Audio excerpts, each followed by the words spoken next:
Bismillahirrahmanirrahim. Assalamualaikum warahmatullahi wabarakatuh. Innal hamdalillah nahmaduhu wa nasta'inuhu wa nastahdihi wa nastaghfiruh wa na'udzu billahi min shururi anfusina wa min sayyiati a'malina. May yahdihillahu fala mudilla lahu wa may yudlil fala hadiya lahu. Asyhadu an la ilaha illallah wa asyhadu anna Muhammadan 'abduhu wa rasuluh. قال الله سبحانه وتعالى قالوا سبحانك لا علم لنا إلا ما علمتنا إنك أنت العليم الحكيم قال رب اشرح لي صدري ويسر لي أمري واحلل عقدة من لساني يفقهوا قولي وقال النبي صلى الله عليه وسلم فإن أصدق الحديث كتاب الله وخير الهدي محمد صلى الله عليه وسلم وشر الأمور محدثاتها وكل محدثة بدعة وكل بدعة ضلالة وقال ضلالة في النار كما قال النبي صلى الله عليه وسلم أما بعد. Tuan-tuan minta Allah Subhanahu wa taala, alhamdulillah, syukur pada Allah pagi ini dapat kita bersama-sama lagi untuk kuliah subuh kita, siri kuliah subuh kita. Dan topik pada pagi ini adalah berkaitan dengan kitab kita, iaitu kitab Umdatul Ahkam, kitab hadis Umdatul Ahkam, minggu pertama dengan minggu yang ke-4 tak silap saya, minggu yang ketiga, Ahad yang pertama dan Ahad yang ketiga insya-Allah, kan.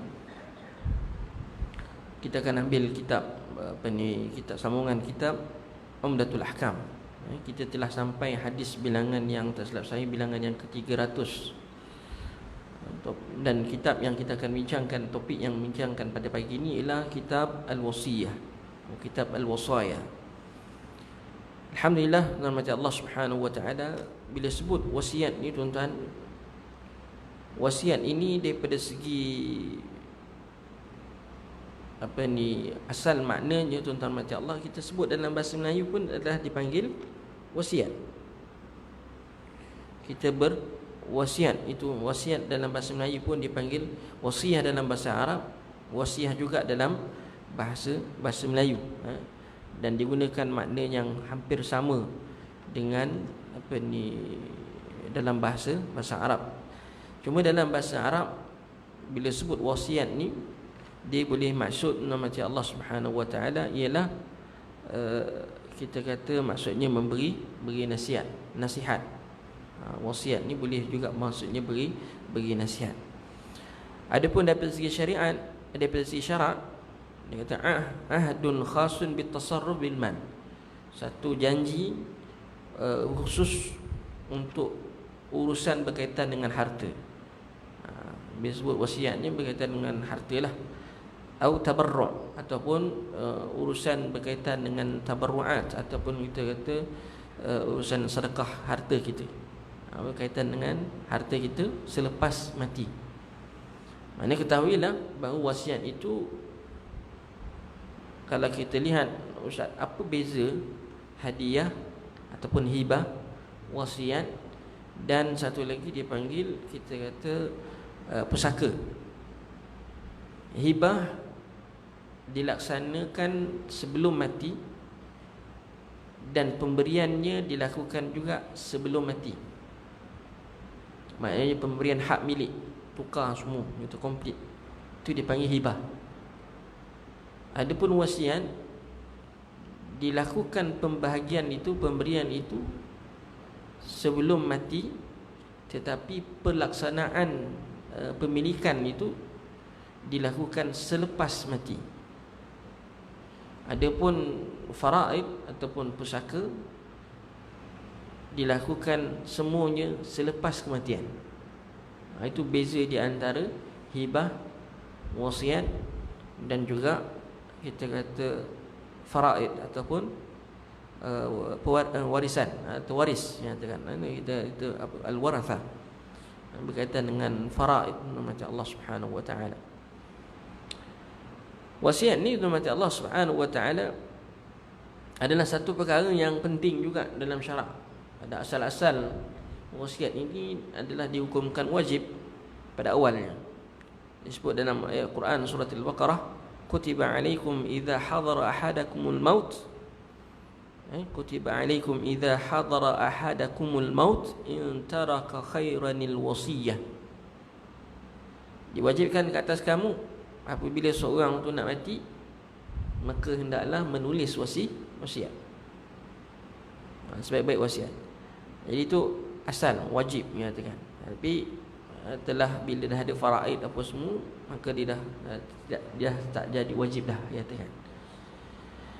Dan sabit dalam hadis Nabi sallallahu alaihi wasallam, ijma' para ulama menghormati Allah, perkara ini dibenarkan oleh syarak wasiat ini. Kemudian menghormati Allah Subhanahu wa taala disebut dalam dalam hadis-hadis Nabi sallallahu alaihi wasallam. Nanti kita akan lihat hadis-hadis Nabi sallallahu alaihi wasallam berkaitan dengan wasiat ini. Kita akan lihat macam mana saranan daripada Nabi sallallahu alaihi wasallam. Cuma kesilapan hari ini dalam masyarakat, apabila mewasiatkan hartanya tadi kepada orang yang sememangnya layak menerima harta selepas kematiannya melalui pewarisan harta. Sedangkan Nabi sallallahu alaihi wasallam sebut dalam hadis dia, la wasiyah lil warith, tidak ada wasiat untuk ahli waris. Ahli waris ni siapa dia Ustaz? Yang kita kata yang boleh terima harta daripada si mati. Dia memang layak lah, katakan. Layak tu layak lah, tapi belum tentu dapat. Dia layak. Kadang-kadang layak tapi tak dapat. Sebab apa? Dia terhalang daripada menerima harta. Tapi dia dalam kumpulan orang-orang yang memang berhak menerima harta si mati. Jadi orang-orang ini sebenarnya tidak boleh diwasiatkan. Wasiatkan harta. Orang Melayu kan, dia bila sebelum ataupun sebelum dia mati lagi, dia dah bagi wasiat dah. Anak yang sulung dapat ni, rumah ni. Anak yang ni dapat ni, anak ni dapat ni, anak ni dapat ni, katakan. Siap dah. Perkara itu nama Allah Subhanahu wa taala tidak betul. Perlu diperbetulkan dalam masyarakat. Kerana wasiat ini, undang-undang ni adalah untuk orang yang bukan waris.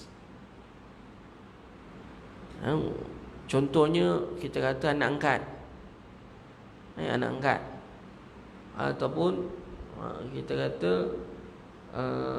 bapa angkat ke mak angkat ke, ikutlah katakan. Tapi dia bukan ahli waris, anak yatim ke siapa-siapa katakan yang kita nak bagi kan sedekah tabarruk gitu. Dan dia ada undang-undang di wasiat ni, tidak boleh lebih daripada 1/3. 1/3 tu pun dah banyak, kalau boleh kurang lagi. Nanti kita akan lihat hadis Nabi sallallahu alaihi wasallam. Wa thulutsu katsir, kata Nabi sallallahu alaihi wasallam. 1/3 tu pun dah banyak dah. Tak boleh kurang daripada tu. Jadi kalau tuan-tuan ada anak angkat, anak susuan, misal kata anak susuan kan, anak susuan tidak dia bukan, dia tidak layak menerima harta secara pusaka, katakan. Jadi nak beri juga kat dia, maka kita gunakan antaranya ialah wasiat. Dan wasiat inilah yang perlu dilakukan terlebih dahulu sebelum diberikan harta pusaka itu secara pewarisan. Mana matinya si mati tadi, antara yang perlu dilaksanakan terlebih dahulu sebelum harta pusaka itu dibagi-bagikan kepada ahli waris, wasiat dia settlekan dahulu. Selain daripada hutang lah. Jadi antara yang perlu diselesaikan sebelum pewarisan, hutang dengan wasiat. Jadi tuan-tuan mati Allah Subhanahu wa taala, so dalam masyarakat Melayu kita kata memang selalu kita dengar ibu bapa telah mewasiatkan hartanya untuk yang sulung semua, dan akhirnya boleh menyebabkan pergaduhan di antara adik-beradik ataupun ahli waris. Benda ini makruf dalam masyarakat kita. Ada. Benda ni makruf dalam masyarakat kita dan sampai boleh menyebabkan putus silaturahim. Yang bolehnya kita kata sepatutnya yang kalau misal kata nak bagi juga pada anak-anak tadi sebelum mati, konon-kononnya dengan alasan nak mengelakkan apa dipanggil pergaduhan anak-anak, maka gunakanlah dipanggil hibah. Hibah yang dipanggil hibah bersyarat, ataupun bentuk yang hibah, tapi hibah bersyarat lah. Yang hibah bersyarat ni maknanya kita tukar nama semua komplit, pemberian tu dilakukan sebelum mati, tetapi kita bersyarat selagi mana kita hidup lah.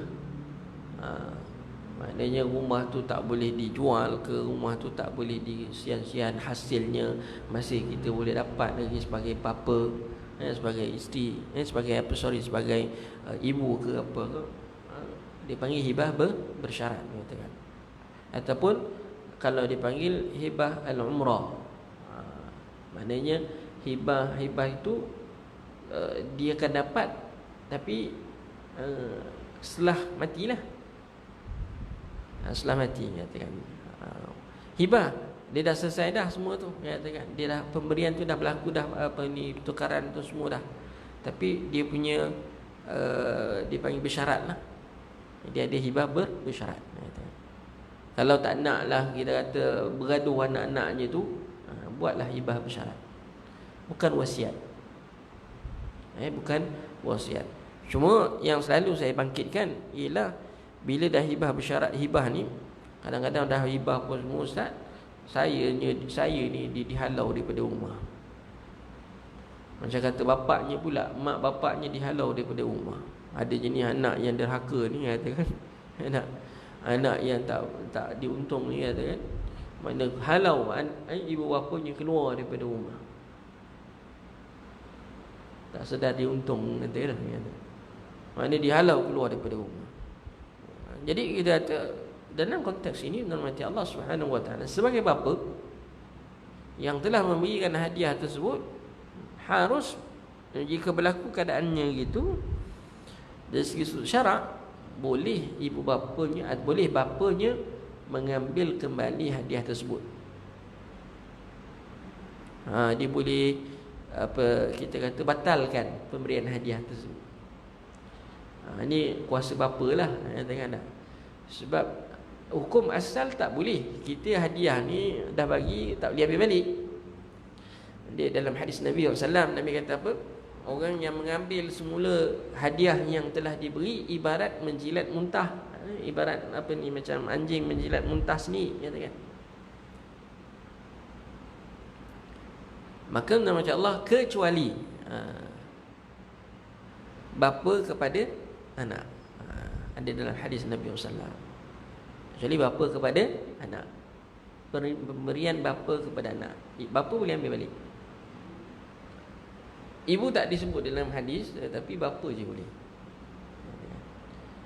Mungkin kita kata, saya tak pasti nanti kalau ada rezeki, ada masa nanti saya cuba cek adakah ibu termasuk, sebab hadisnya pada bapa sahaja.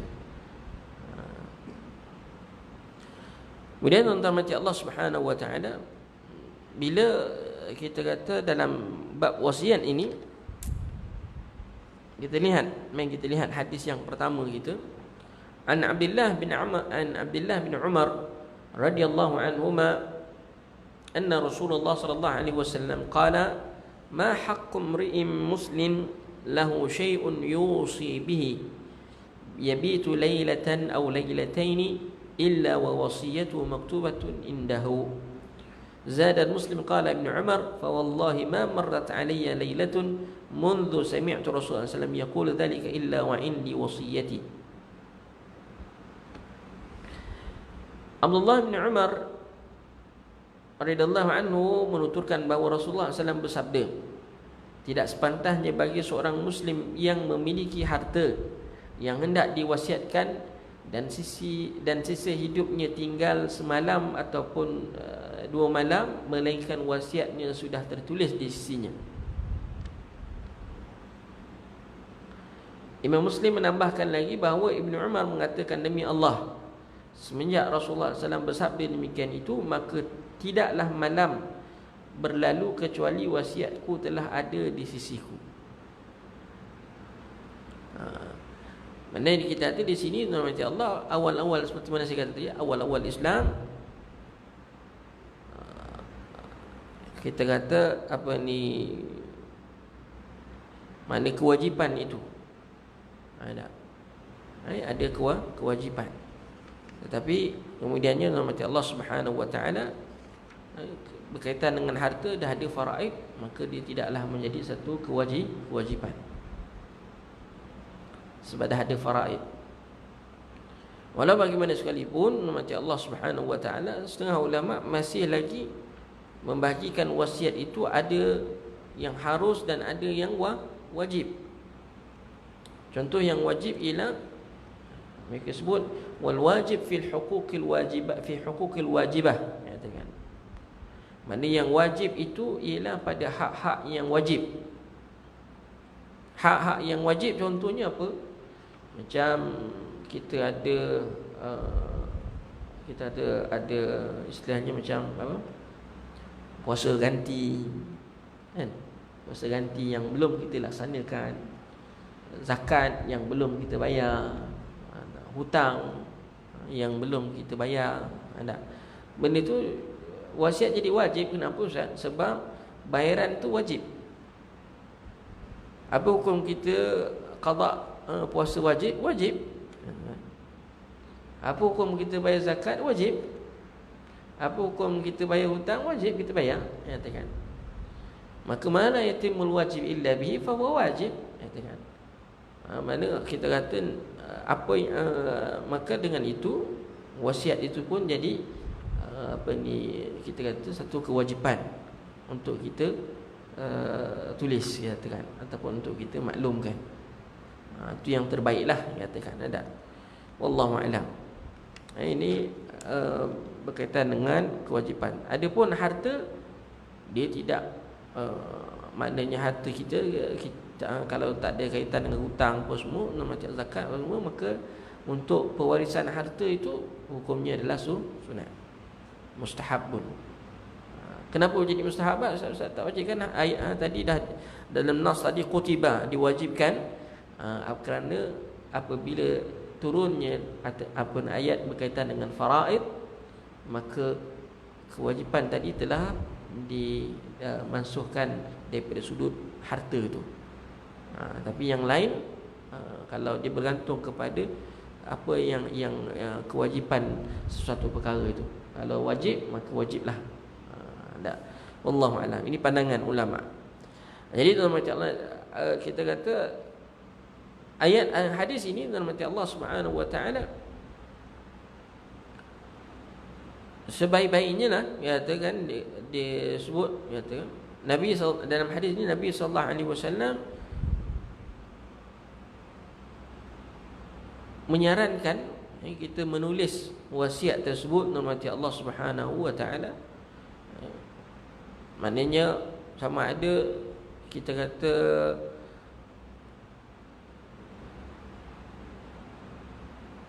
bukanlah maknanya tiap-tiap malam kena tulis, cukuplah sekali tulis tu dah lah, katakan. Tak. Tapi kita tu wasiat tu nak katakan wasiat tu sentiasa ada. Wasiat tu sentiasa ada, katakan. Kalau misalkan kata ada perubahan, ubah. Kalau ada perubahan boleh ubah, tak ada masalah. Ini kadang-kadang kita sendirilah yang kita pun apa ni, mana ada urusan nak buat wasiat, tak buat pun, katakan.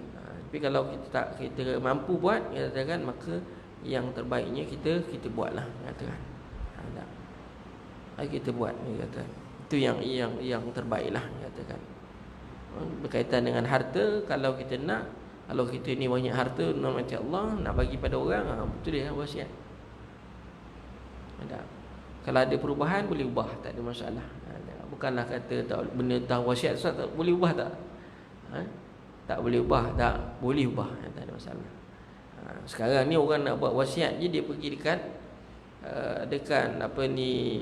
mana di MAIS ada, dekat Maybank pun ada kan. Maybank ada dia apa ni, untuk tuliskan wasiat dia katakan, ataupun peguam lah, ada peguam-peguam untuk tuliskan wasiat.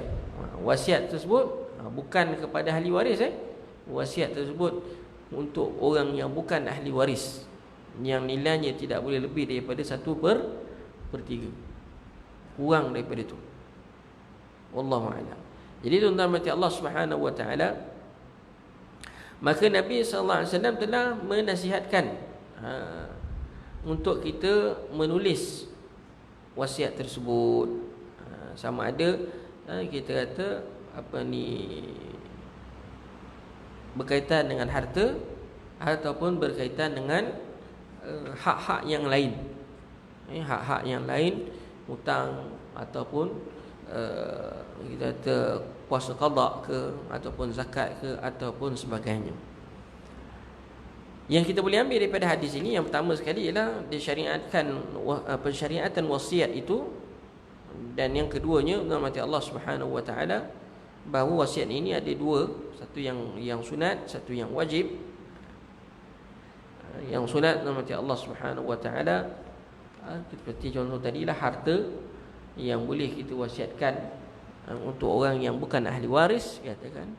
Dan wajib mati Allah Subhanahu wa taala, sebagian ulama mengatakan bahawa berkaitan dengan hak-hak yang wajib. Dan Ibn Daqiq Al-Aid rahimallahu taala, dia kata hadis ini dibawa kepada kewajipan daripada sudut hukuk, berkaitan dengan hak-hak, berkaitan dengan hak-hak yang wajib. Wallahu a'lam. Yang ketiga yang kita boleh ambil daripada hadis ini ialah mencontohi Abdullah bin Umar radhiyallahu anhuma. Kerana Abdullah bin Umar radhiyallahu anhuma ni, Nabi sebut dia cepat je terus buat, laksana terus. Laksana terus katakan.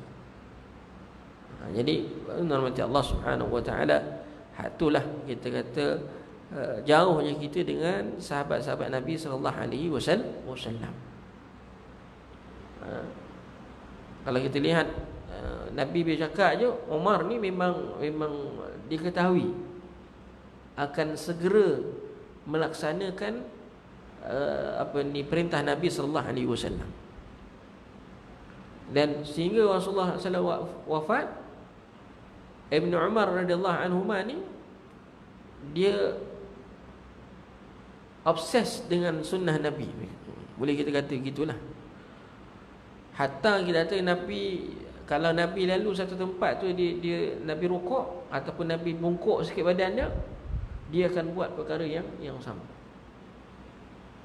Maknanya betul-betul dia nak mencontohi perbuatan Nabi sallallahu alaihi wasallam. Itu Abdullah bin Umar, seorang sahabat yang kita kata hebat, kita katakan dia sangat terlalu, kita katakan dalam semua urusan dia, kerja dia akan cuba untuk ataupun buat seperti mana yang Rasulullah buat, yang dia tahulah, katakan ada. Itu dalam mati Allah Subhanahu wa taala. Yang ketiga, yang keempat, kita kata innal kitaba, penulisan wasiat itu sebenarnya sudah cukup untuk nak membuktikan wasiat tersebut, walaupun tidak ada saksi. Walaupun tak ada saksi, tapi kena fahamlah, kena tahulah memang wasiat tersebut ditulis oleh si mati. Takut nanti kan, yalah zaman sekarang ni orang nak menipu ramai je. Orang nak menipu tu banyak, katakan. Sebab itu sekarang ni wasiat tu biasanya ditulis di depan peguam ataupun dibuat kat peguam, kerana lebih official, katakan. Wallahu a'lam lah, katakan. Dulu tak ada lah, dulu pakai tangan tulis. Pakai tulis ada kelemahan juga, orang meniru tulisan tangannya. Wallahu a'lam. Kemudian Allah Subhanahu wa taala Yang ke seterusnya, kata para ulama, bukanlah kita kata apa ni, kita kata maksud hadis tadi katakan kita kena, Ustaz kata tiap malam ke kena tulis? Tak? Wasiat tersebut tiap malam ke kena tulis? Bukan. Katakan dia maknanya hadis tadi kita kata menjelaskan kepada kita kepentingan untuk menulis wasiat tersebut, katakan. Ada kepentingan menulis wasiat. Wallahu a'lam. Jadi kita katakan kalau kita kata ada perubahan boleh ubah, tak ada masalah. Ada perubahan boleh ubah. Ada penambahan, ada perubahan, boleh berlaku, tak ada masalah. Baik, kemudian nama Allah Subhanahu wa taala, hadis yang berikutnya, an Sa'd bin Abi Waqqas radhiyallahu anhu qala ja'ani Rasulullah sallallahu alaihi wasallam ya'uduni. Saya bacakan terjemahan dia. Terus Sa'd bin Waqqas radhiyallahu anhu kata, Nabi telah datang jumpa aku, ziarah aku. Ziarah apa? Ziarah sebab sakit lah, nyatakan. Sa'd bin Waqqas ketika itu sedang sakit. Nabi datang ziarah pada tahun ke-10 lah Hijrah. Tahun ke-10 Hijrah, maknanya ketika tahun Haji Wada' Nabi sallallahu alaihi wasallam. Dan ketika itu kata Sa'd bin Waqqas, aku yang dalam keadaan sakit amat sakit, katakan. Faqultu, aku bertanya kepada Rasulullah, ya Rasulullah, aku ni macam, dia kata, qad balagha bi min al-waj' ma tara. Tengoklah macam aku ni dah sampai tahap, ialah kita kata dah teruklah, katakan sakitnya ni, kata. Aku ni orang ada harta, wa ana dzu mal, pada harta. Wala yarithuni illa ibnatun, tidak mewarisi harta aku kecuali seorang je anak perempuan. Anak perempuan dia tak boleh terima semua harta ibu bapanya. Dia paling banyak dia boleh terima ialah 2/3. Itu pun kalau 2 orang. Ni tapi ni seorang, bila seorang dia hanya boleh terima separuh sahaja daripada harta yang ditinggalkan. Tak boleh habis semua. Kalau anak lelaki lain, anak lelaki dia ada power untuk terima semua.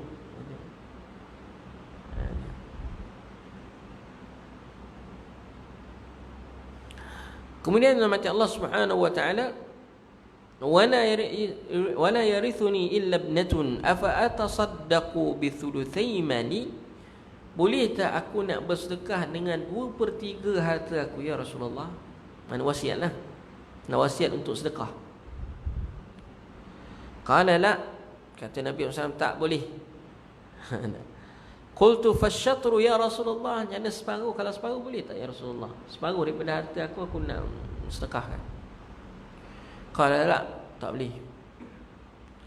Faqultu fathulus ya Rasulullah, sulus punya 1/3 macam ni ya Rasulullah.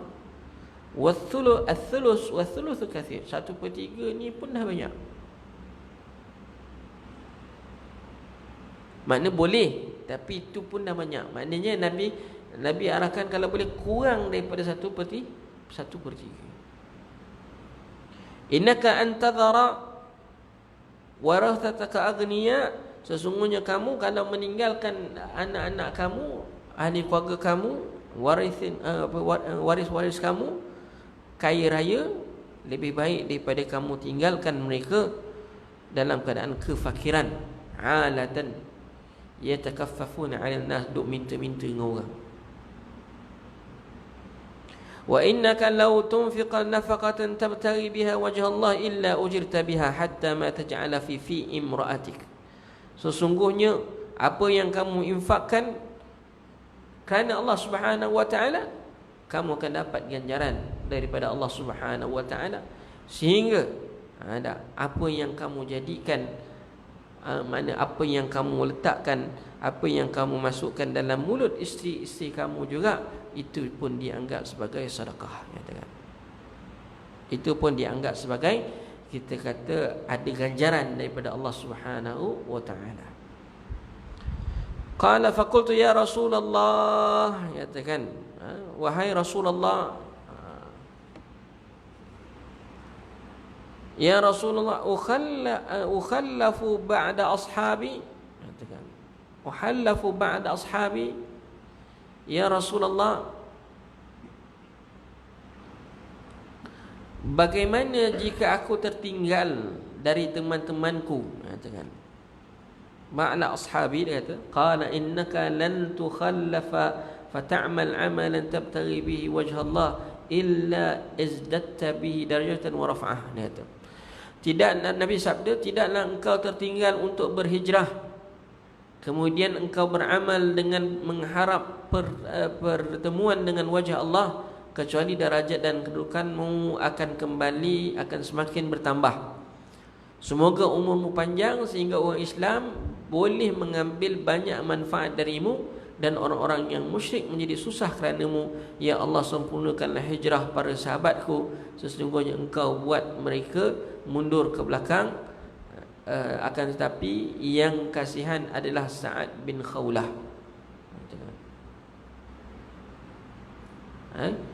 Kemudian Rasulullah SAW kasihan kepada Sa'ad bin Khawlah kerana meninggal di Mekah, maknanya tidak sempat hijrah ke Madinah. Tak sempat hijrah ke Madinah. Mana Sa'ad bin Khawlah ni dia meninggal di Madinah lagi, di Mekah lagi, kerana tidak sempat berhijrah. Jadi tuan-tuan mati Allah Subhanahu wa taala, hadis ini menjelaskan kepada kita bahawa wasiat itu, kalau seorang itu nak berwasiat tentang hartanya, tidak boleh lebih daripada 1/3.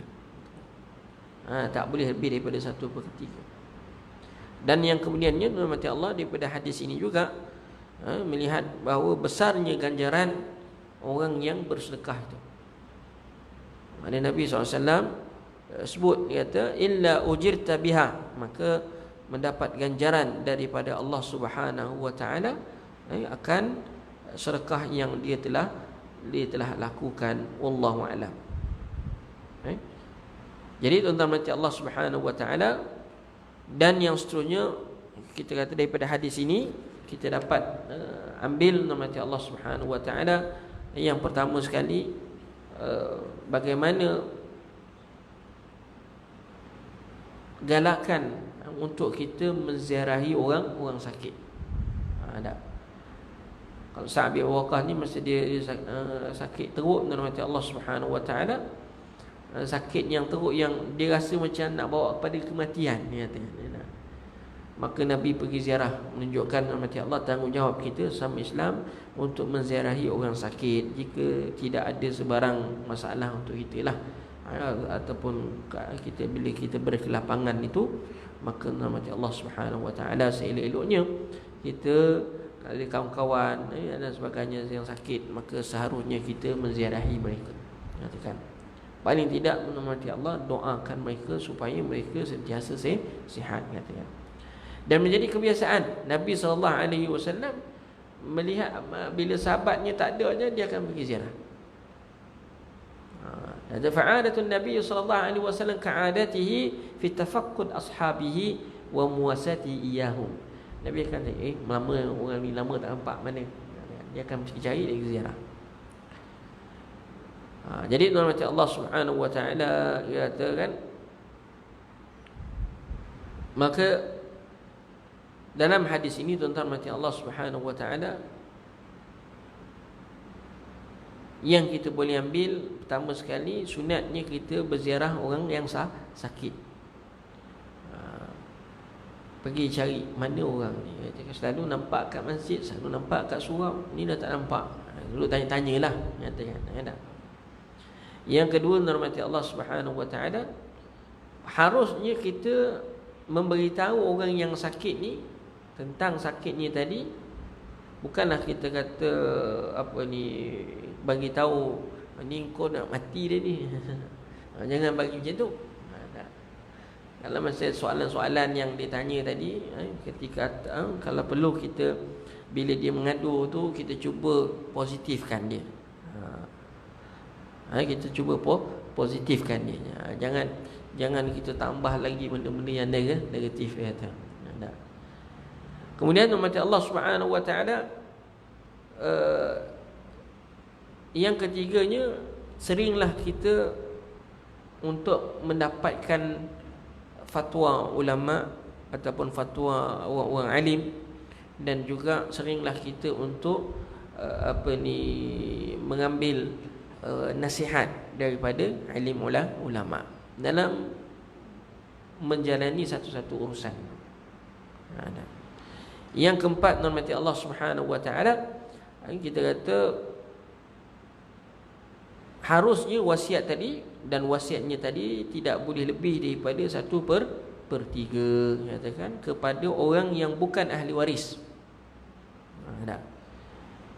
Kena kurang daripada 1/3. Kerana di sana dalam harta kita tu, kalau kita bagi lebih daripada 1/3, nanti ahli waris nak dapat apa pula? Jadi kita kata kena kurang daripada 1/3. 1/6 ke 1/8 ke, okey. 1/3 Ustaz, kalau 1/3 betul-betul boleh, tapi itu pun dah banyak.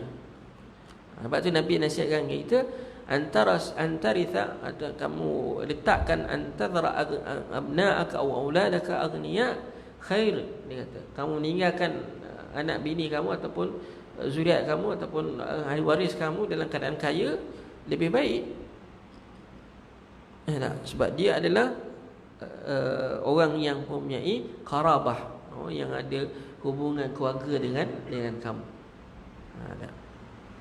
Kemudian hormati Allah Subhanahu wa taala, beri nafkah kepada anak, beri nafkah kepada isteri ni satu bentuk, kita kata, amalan yang merupakan ibadah. Sebagai seorang lelaki, bila dia cari nafkah untuk anak, cari nafkah untuk isteri, katakan, dia merupakan satu bentuk ibadah.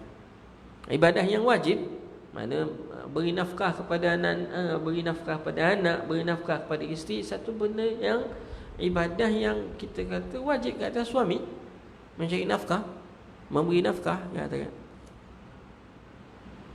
Isteri kalau dia bagi suami, itu sedekah. Kalau suami bagi isteri, dia levelnya lebih tinggi daripada sedekah, iaitu dipanggil nafkah yang wajib diberikan. Kalau nafkah yang wajib ni macam mana Ustaz katakan? Kita nafkah yang wajib macam Allah Subhanahu wa taala, cukup pakai, cukup makan, cukup tempat tinggal, bergantung kepada bil ma'ruf, yang mampu diberikan oleh suami. Suami tak mampu nak dibagi sewa rumah je, maka janganlah diminta, ni abang kena sediakan wajib sebuah rumah banglo sebiji. Nyaya. Ma'ruf, benda yang kita kata berkesesuaian dengan kemampuan suami, katakan. Makan sama juga, ikut kemampuan lah. Suaminya kerja biasa-biasa je, dapatlah pergi makan ikan bilis ke apa ke, itulah, setakat tu je. Bukan maknanya wajib pada suami itu suami kena sediakan makan ayam tiap-tiap hari, makan KFC ke McD ke apa ke, benda-benda fast food ke apa. Tidak. Itu dah lebih, kita kata bergantung kepada kemampuan suami lah, katakan. Bergantung pada kemampuan suami, katakan. Kalau suaminya mampu setakat tu lah yang wajib bagi dia, tapi dia tetap kena sediakan, katakan. Bergantung kepada kemampuannya. Rumah pun sama, mampu beli rumah flat je, katakan. Okey, itulah kewajipan ke atas dia. Jangan bukanlah makna dia mesti kena beli sebuah rumah banglo besar dengan tanah luas belakang, katakan. Tidak disyaratkan begitu. Sebab tu disebut nanti Allah Subhanahu wa taala bil ma'ruf. Dalam nas-nas yang lain katakan dengan ma'ruf, maknanya ma'ruf kat situ ialah mengikut uruf, mengikut kemampuan suami, katakan. Pakaian pun sama juga. Suami mampu bagi pakaian apa semua, dia ada beberapa perkara je yang perlu. Maknanya yang asasi, nyatakan. Hak lebih daripada itu kita kata dia tidaklah wajib.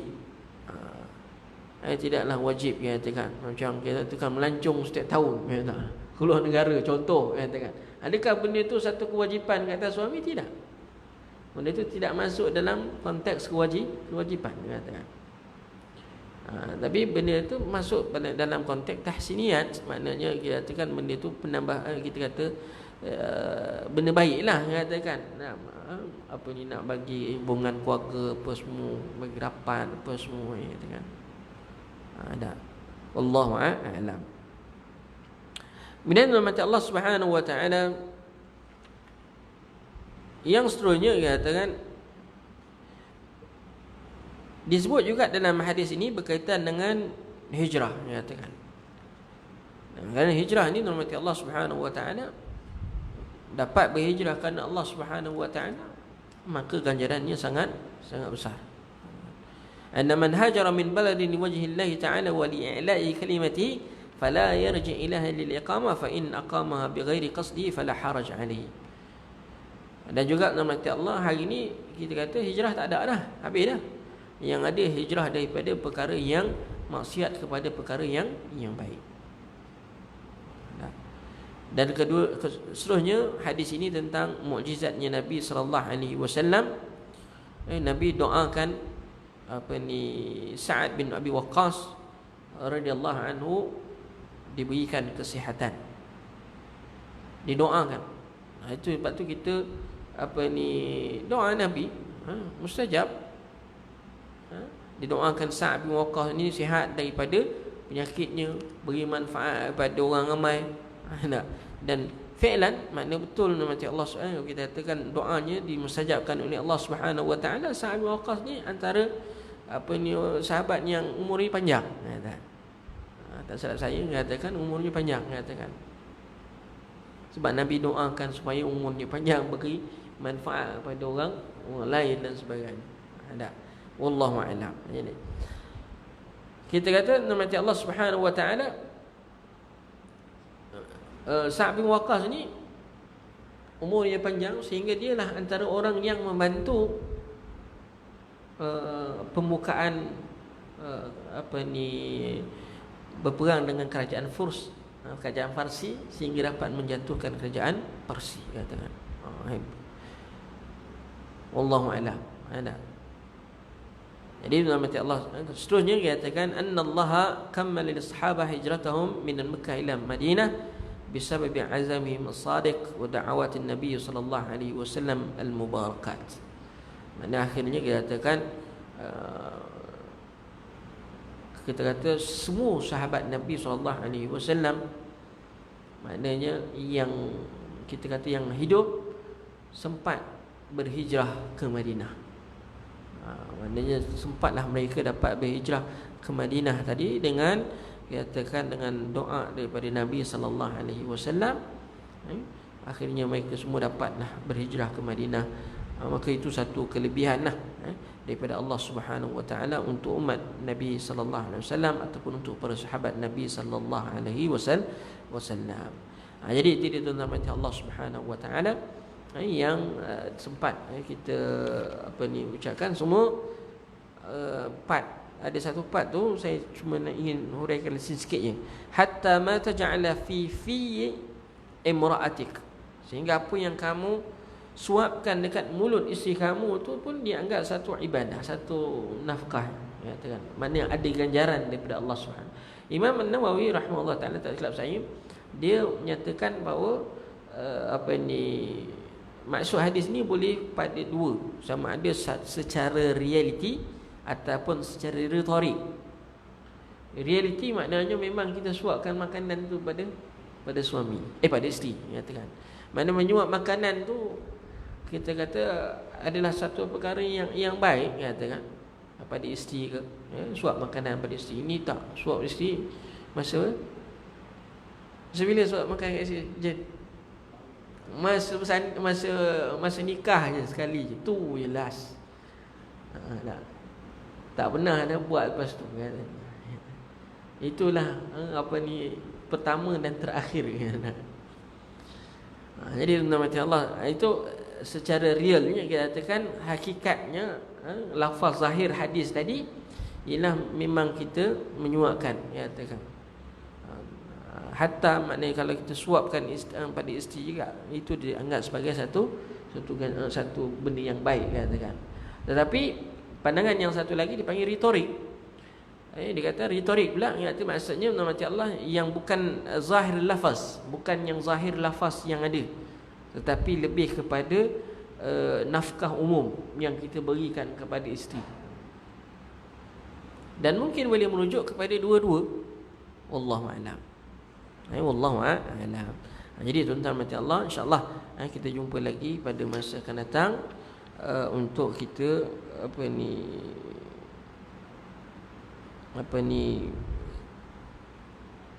huraikan ini hadis yang seterusnya, insya-Allah subhanahu wa ta'ala. Wallahu ta'ala a'lam bissawab.